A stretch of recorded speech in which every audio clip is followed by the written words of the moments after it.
Hey guys, Sunday special recipe వచ్చేసి దమ్ బిర్యానీ అన్నమాట. ఒక కుక్కర్ వేసేసుకొని దాంట్లోనే బిర్యానీ బియ్యం అయితే వేసేసుకోవాలి. ఒక గ్లాస్ బియ్యానికి 1.5 గ్లాస్ వాటర్ వేసేసుకోవాలి. దాంట్లోనే ఒక 3 స్పూన్స్ నెయ్యి, పట్టా లవంగి ఇలాచి, బిర్యానీ మసాలా, సన్నగా తరుక్కున్న ఉల్లిగడ్డ, పచ్చిమిర్చి వేసేసుకొని కలుపుకోవాలి. దాంట్లోనే నిమ్మకాయ రసం, పుదీనా ఇంకా కొత్తిమీర వేసేసుకొని 2 విజిల్స్ వచ్చేంత వరకు ఉడకబెట్టుకోవాలి. అది ఉడికేలోపు చికెన్ని మ్యారినేట్ చేసేసుకున్నాం. చికెన్ మంచిగా కడుక్కొని దాంట్లోనే 1/2 స్పూన్ పసుపు, రుచికి సరిపడా కారం, ఉప్పు, 4 spoons ginger garlic paste, 2-3 spoons పెరుగు, దంచుకున్న పట్టా లవంగి ఇలాచి, నిమ్మకాయ జ్యూస్ ఇంకా కొద్దిగా కలర్ వేసేసుకొని కలిపేసుకొని కొంచెంసేపు పక్కన పెట్టుకోవాలి.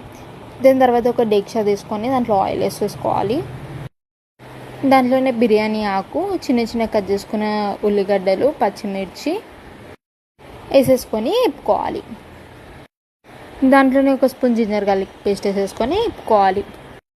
ఏదైతే చికెన్ మనం మ్యారినేట్ చేసుకొని పక్కన పెట్టుకున్నామో అవంతా వేసేసుకొని బాగా ఎగనివ్వాలి.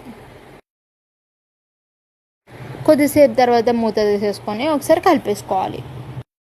కలిపేసుకొని ఆ మొత్తం వేరే గిన్నెలోకి తీసేసుకోవాలి.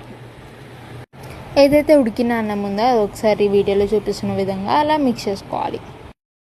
వీడియోలో చూపిస్తున్న విధంగా ఒక లేయర్ చికెన్, ఒక లేయర్ అన్నం, దాని మీదనే కొన్ని పుదీనా కొత్తిమీర వేసేసుకొని ఆ ప్రాసెస్ని అలానే రిపీట్ చేస్తూ ఉండాలి.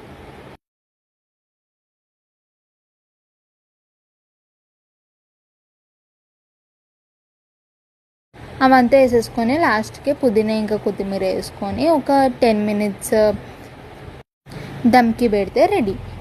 బిర్యానీలో నంచుకునే కర్రీ నెక్స్ట్ వీడియోలో అయితే చెప్తాను.